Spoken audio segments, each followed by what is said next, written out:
Hola, queridos todos, ¿qué les parece este planeta hermoso que parece como Júpiter? Y ahí está la maravilla de la creación.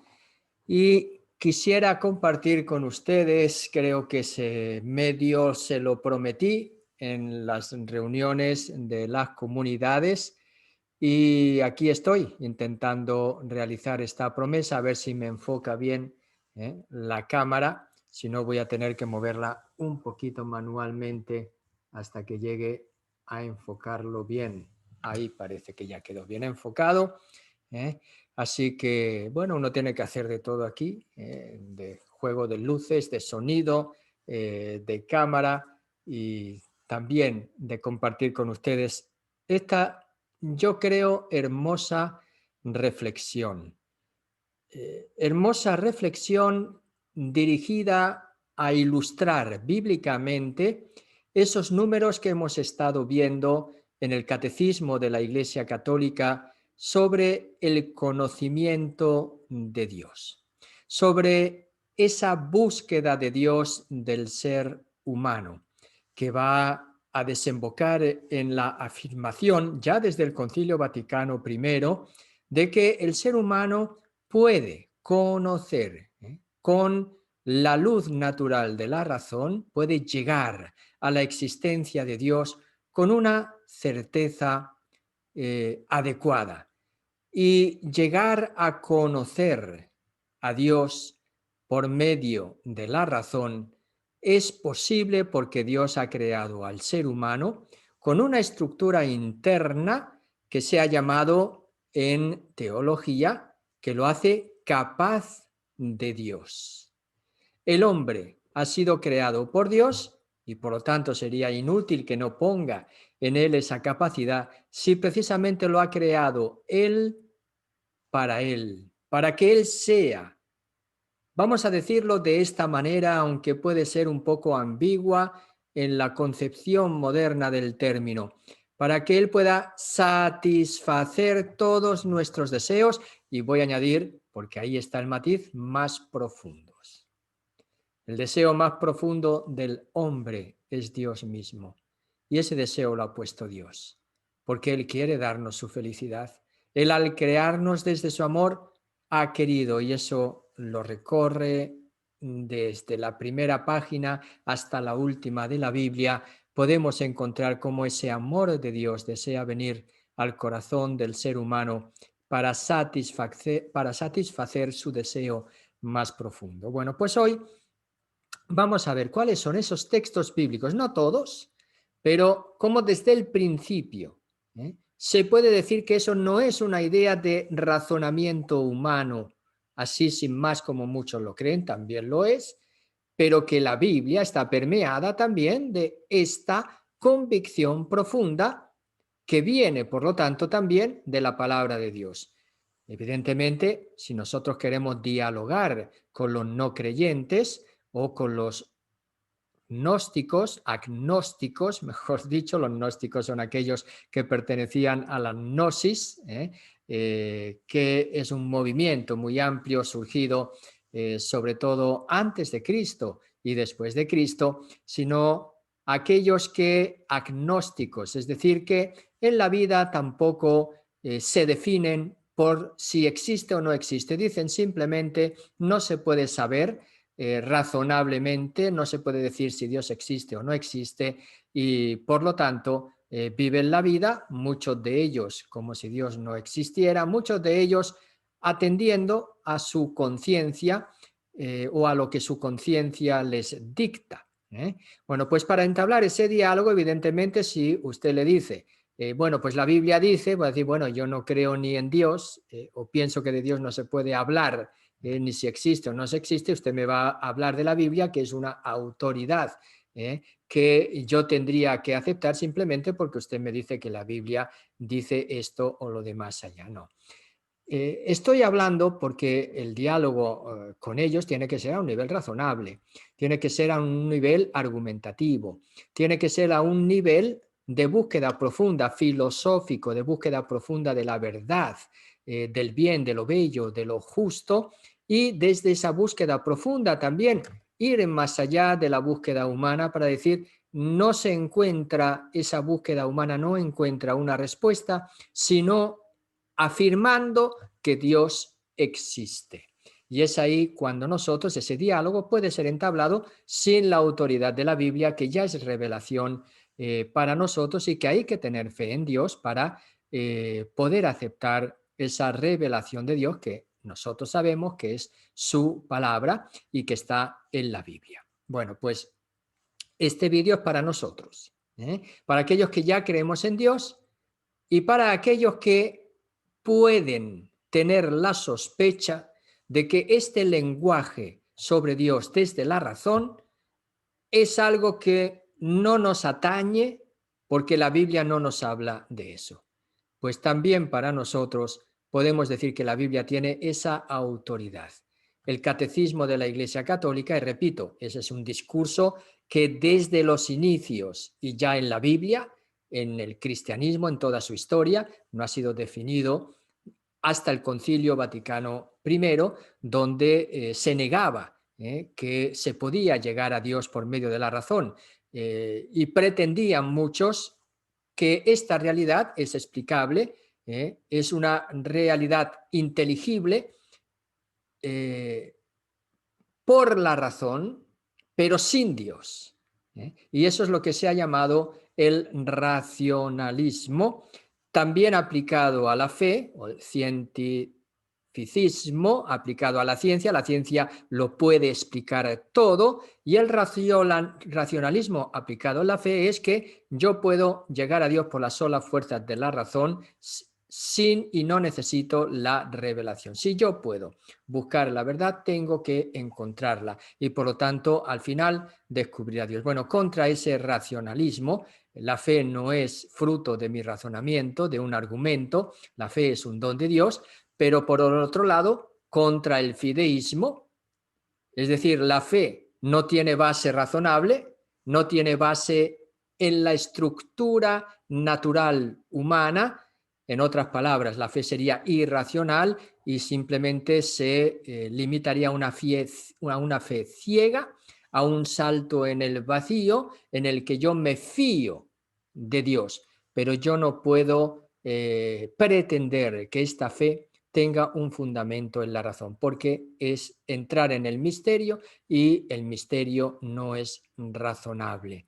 Bueno, pues ahí están esos dos extremos ante los que se sitúa el Concilio Vaticano I, definiendo que el hombre puede llegar con la razón a conocer a Dios. Y por otro lado, el Concilio Vaticano II lo va a ratificar, evidentemente, y también estamos viendo en el Catecismo de la Iglesia Católica, en esos números. Hoy vamos a, sobre todo, pararnos a partir del número 31. No voy a explicar el número, sino cuál es la base bíblica, de que ya en la Biblia está esa convicción de que el hombre, por su naturaleza racional, puede encontrarse con Dios, puede decir y puede llegar a afirmar Dios existe. Y no solamente eso, sino también a acogerlo en su vida y que tenga un efecto en su comportamiento moral. Bueno, ¿cuáles son esos textos? Ahora se los voy a compartir a cada uno de ustedes, compartiendo a ver si me deja hacerlo, creo que sí, compartiendo estas 4 diapositivas donde voy a poner estos textos que son importantes para ilustrar ese número 31 del Catecismo de la Iglesia Católica, que nos habla de las vías para el conocimiento de Dios. Ya lo hemos visto, Dios ha creado al hombre con el deseo de él. Y Dios quiere manifestarse, quiere que el hombre lo encuentre y hace todo lo posible para encontrarlo. Entonces, ahí se ha manifestado en la historia la búsqueda de Dios.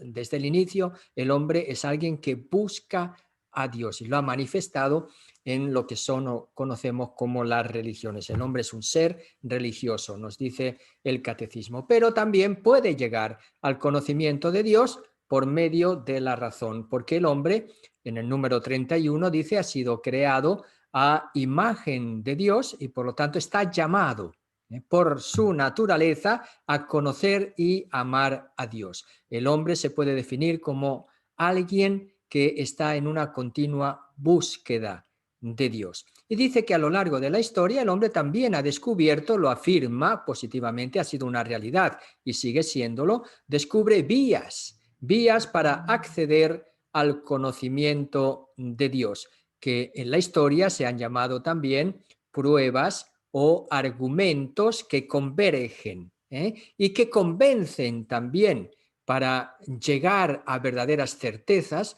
sobre la existencia de Dios.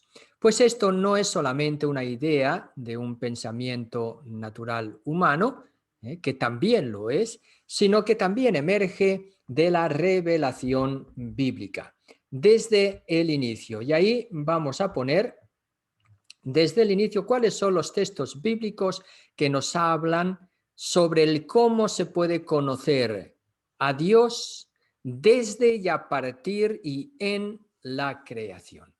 Y vamos a empezar por el Primer Testamento, que lo conocemos como Antiguo Testamento, ¿verdad? Por el inicio.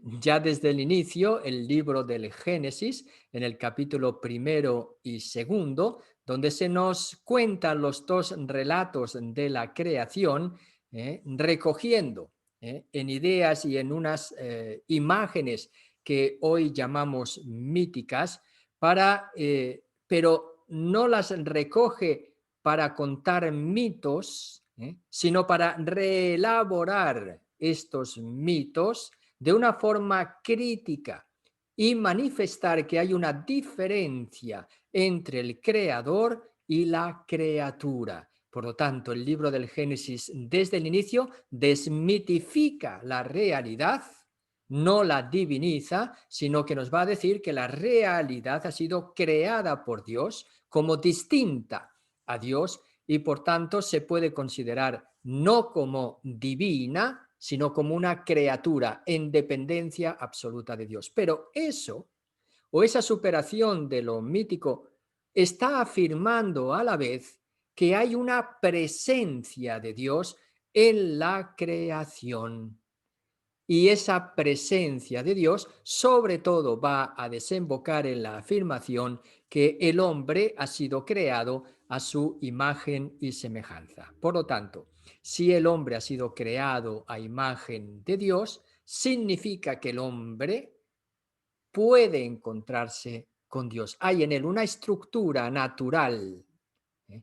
que a la vez es dada por Dios, gratuita, que hace que el hombre sea alguien que va a buscar y cuyo desafío continuo en la historia va a ser encontrarse con Dios. Y por lo tanto, ¿cómo lo va a hacer? Sino a través de sus capacidades humanas, que es su razón y que es su libertad. ¿Cómo llega el pueblo de Israel a este concepto del Dios creador, pero un Dios creador único y de todo el mundo, de toda la humanidad, no solamente el Dios del pueblo de Israel? Pues ha tenido que descubrirlo en su historia. La afirmación básica del pueblo de Israel ha sido que Dios, que nos ha liberado de Egipto, manifestando su poder también sobre las fuerzas de la naturaleza, no puede ser otro, no solamente el pueblo del Dios, no solamente el Dios del pueblo de Israel, sino que tiene que ser necesariamente el Dios que domina la creación, tiene que ser el Dios que ha creado todo el universo y por lo tanto el único Dios de todos los pueblos. Con esta convicción de la presencia de Dios en la creación, pero una presencia que no es una divinización de la creación, sino que en la criatura, el ser humano pues se ha lanzado a afirmar también en la historia de la salvación pues esa convicción de fe profunda del profeta que lee, de los escritores que han redactado precisamente la Biblia, inspirados, los autores inspirados, nos han dicho que el hombre puede conocer a Dios en la creación. Y tenemos, por ejemplo, los salmos, salmos llamados de la creación, Ya desde el inicio, me he dicho, libro de Génesis, experiencia de liberación, que lleva a la convicción de que Dios es el creador de todo el universo y es el único Dios de todos los seres humanos, y los salmos de la creación que van a exaltar en un cántico de alabanza a Dios que se hace presente en su creación. Les digo cuáles son los salmos, no los voy a leer, es una tarea que les dejo, son muy bonitos para orar con ellos. El Salmo 8, por ejemplo, el Salmo 19, están aquí, ¿verdad? En el PowerPoint que estoy presentando. El Salmo 29, el Salmo 104, el Salmo 148 y la pregunta inicial que se hace también en Santo Tomás. Algunos dicen que Dios no existe y aquí el Salmo 14, versículo 1, dice el necio piensa que no hay Dios. Entonces, ese salmo va a relatar por qué el necio piensa que no hay Dios por su forma de vida pecaminosa. Bueno, pues ahí tenemos esos textos del Antiguo Testamento que nos dicen que el hombre puede descubrir a Dios en las criaturas, en la creación. Y no solamente lo descubre, sino que desde ese descubrimiento se llena de gozo y de alabanza en el Creador. También el libro de la sabiduría, es un libro ya escrito de los últimos del Primer Testamento y que apareciendo al final del Antiguo Testamento va a hablar también del conocimiento natural de Dios. Nos dice Sabiduría 13, los versículos 1 a 5. Dicen, eran naturalmente vanos todos los hombres que ignoraban a Dios, pues por la magnitud y la belleza de sus criaturas se descubre por analogía al que les dio el ser. Libro de la sabiduría.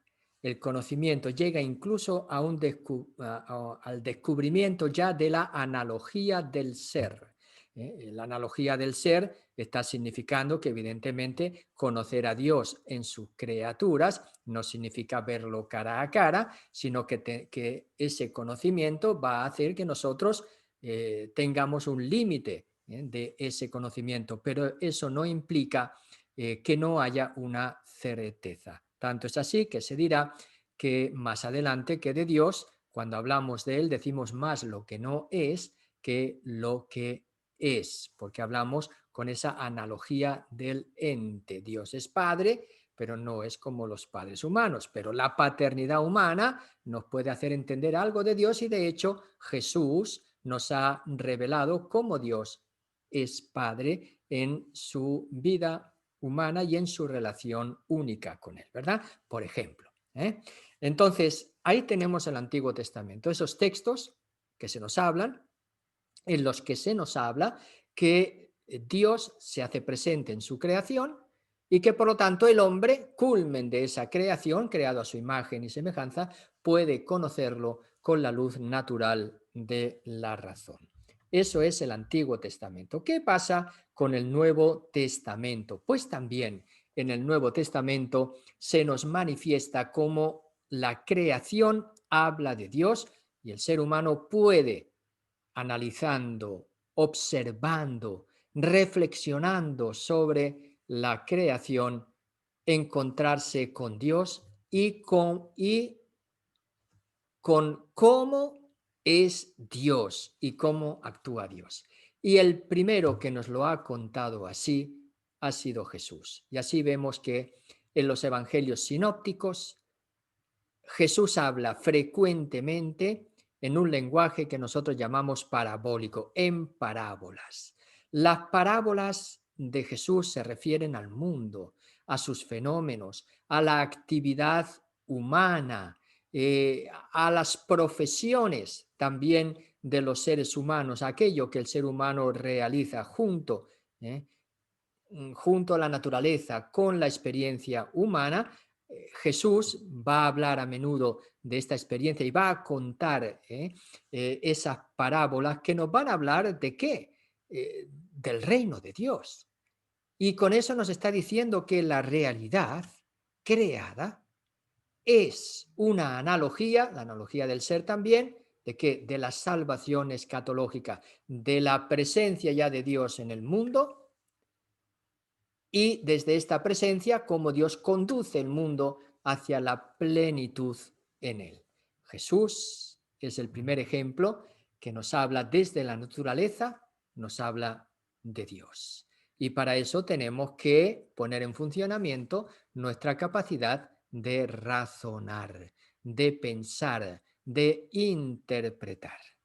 Tenemos también los Hechos de los Apóstoles, capítulos 14, 16 o capítulo 17, versículos 22 a 28, donde Pablo se está dirigiendo a la experiencia religiosa de los paganos. Y ahí va a hablarles que Dios se manifiesta en la naturaleza.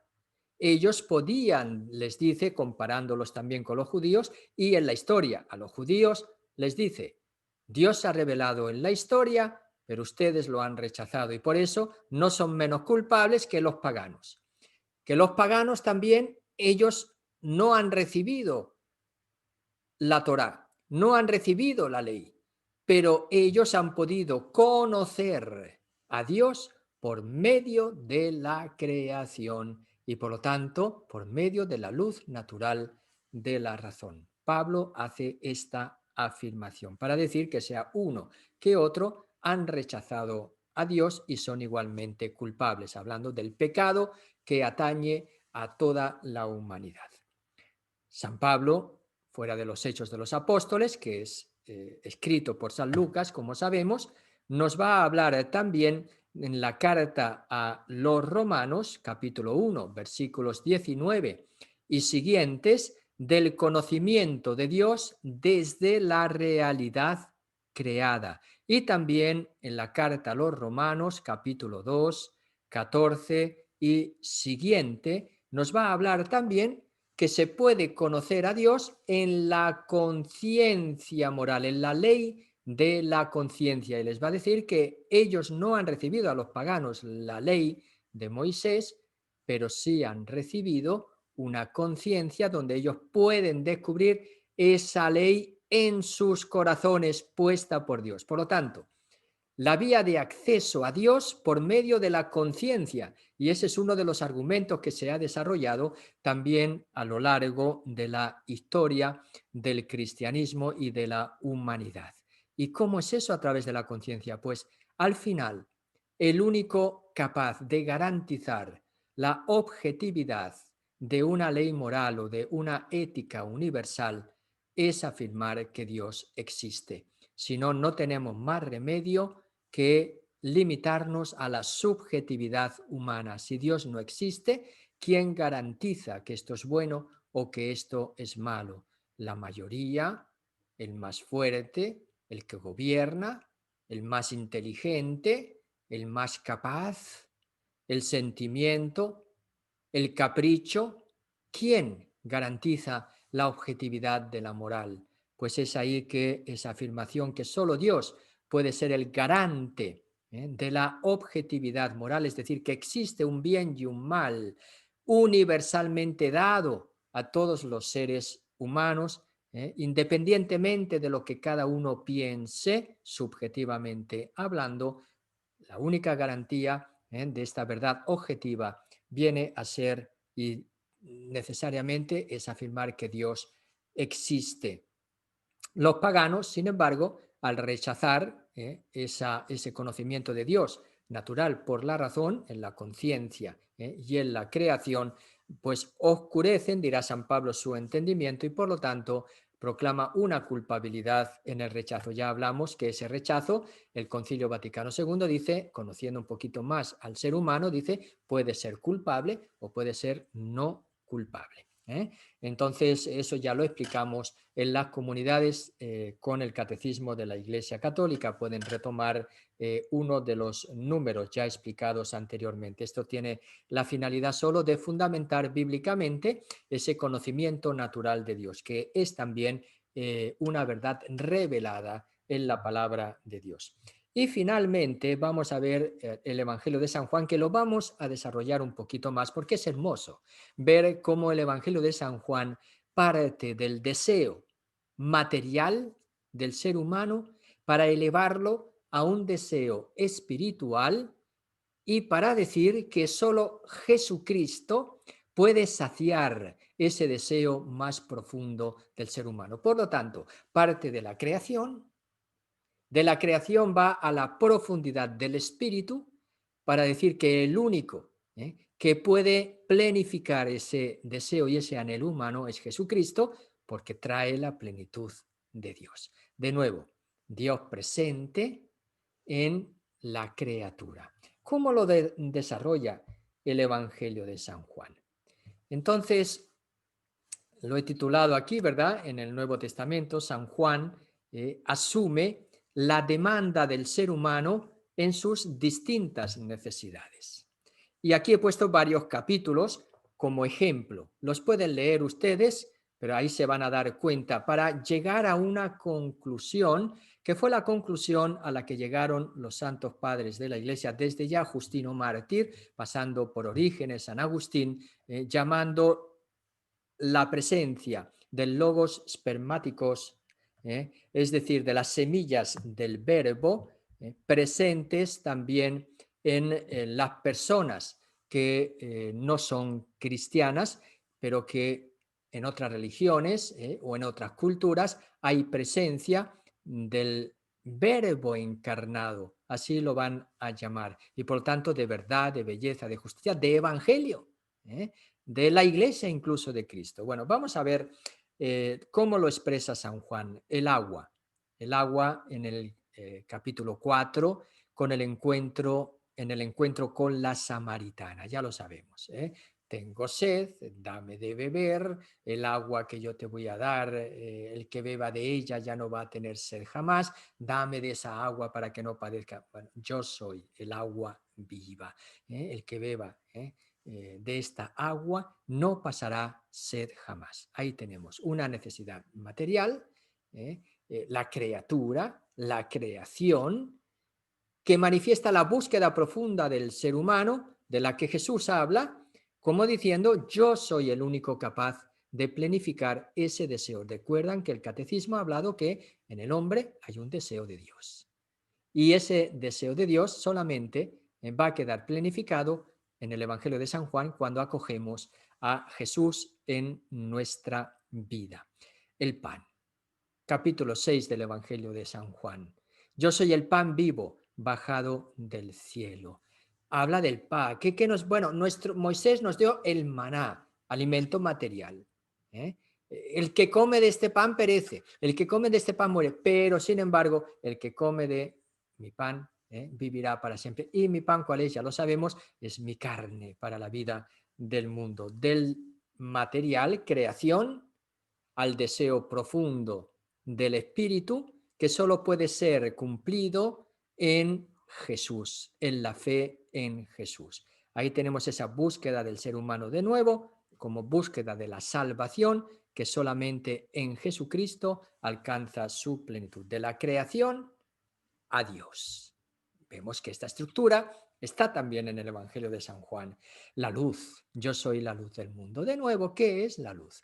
La luz es la que nos ilumina, nos permite caminar por los senderos, nos permite ver claramente, nos permite que no tropecemos en la vida, la necesitamos para desarrollar nuestras actividades, ¿verdad?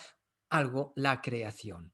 Y Jesús dirá, yo soy la luz del mundo. Evidentemente, el deseo de Dios cumplido solamente en la fe en Jesús, que es el portador divino, como veremos al final, que es el primer capítulo de San Juan. Jesús también, que dice, yo me voy a prepararos un lugar, en la casa de mi Padre hay muchas moradas. Capítulo 14, versículo 6 del Evangelio de San Juan. Y entonces Tomás dice, bueno, ¿cómo vamos a ir si no sabemos el camino? Respuesta de Jesús, yo soy el camino, la verdad y la vida. Un elemento natural, el camino de la vida, la verdad que se busca también en la vida, que va realizándose en el deseo profundo solamente planificado por Jesús. ¿Y esto por qué? Porque desde el inicio el Evangelio de San Juan ha hablado del logos de la creación, el logos por medio del cual todas las cosas han sido creados, que nosotros traducimos como palabra, ¿verdad? Que estaba junto a Dios y era Dios, por medio de él han sido creadas todas las cosas, el logos. ¿Qué ha pasado con el logos? El logos es la expresión, la comunicación de Dios. Dios se comunica como por medio de él han sido creadas todas las cosas, por medio de su creación. Y ahí está el logos, Jesucristo, la persona del verbo que nosotros conocemos, ¿verdad? El Padre, el Hijo de Dios presente en la creación. Y porque todo, y vamos a decirlo de esta manera, todo adquiere su comprensibilidad, su inteligencia, porque toda la creación está llena de este logos de Dios. Es decir, de esta presencia expresiva que se ha hecho realidad en la creación. ¿Y qué ha pasado con esta presencia expresiva? Que se ha hecho carne, que se va a hacer expresión humana, el logos humanado. Ahí tenemos el Evangelio de San Juan, capítulo 1, versículos 1 a 14. El logos de la creación se ha hecho logos humanados para darnos la inteligencia adecuada de cómo la creación nos habla de Dios. Y no solamente eso, sino cómo en la humanidad misma Dios se va a entregar a cada uno de nosotros, asumiendo la naturaleza humana, el logos encarnado, para poder llevarnos definitivamente hacia él. Esto implica una relación de creación con deseo humano y con Dios, único capaz de satisfacer este deseo. Y comprensibilidad, razonabilidad. Hay una inteligencia, es inteligible el mundo. Y solo Dios puede hacerlo inteligible del todo. La fe es razonable, tiene su base razonable. Y ahí tenemos ya esas dos dimensiones. Jesucristo es el pan vivo, la luz del mundo, el agua viva que sacia la sed. Y finalmente, Jesucristo hace posible la comprensibilidad del mundo y del ser humano como plenitud de cada uno de los seres humanos y de toda la historia y del cosmos vivo, del cosmos mismo. Por eso San Pablo dirá que todo el cosmos gime como en dolores de parto, esperando la manifestación definitiva de la gloria a la que ha sido llamado por Dios. Ahí tenemos cómo la Biblia ampara esta verdad de fe de la Iglesia Católica, donde el hombre puede conocer con certeza, con una certeza adecuada, la existencia de Dios por medio de las cosas creadas. Y esta fe ha sido, repito, la que ha podido hacer decir a los padres de la Iglesia que Dios presente en su creación también está presente en esas culturas y religiones donde no lo profesan de una manera explícita desde Jesucristo, sino que pertenecen a la búsqueda profunda del ser humano. Por eso estamos llamados todos a buscar esas semillas del verbo que el Concilio Vaticano II ha dicho o ha llamado signo de los tiempos. Y eso nos va a permitir que nosotros podamos dialogar, ir al encuentro de esas otras tradiciones religiosas, queriendo encontrar la presencia de Jesucristo como un primer paso también para comunicarles la buena noticia. Ahí me quedo. Espero que esta explicación les haya ilustrado, les haya iluminado, les haya por lo menos hecho entender un poquito más cómo el ser humano, cómo nuestra fe se hace precisamente una fe que tiene sus razones, y eso es debido a que Dios nos ha creado a su imagen y semejanza. Y si no se entiende muy bien, siento mucho no haberme explicado mejor, pero sobre todo les invito a que ustedes reflexionen y busquen y hagan su búsqueda propia sobre este tema tan hermoso.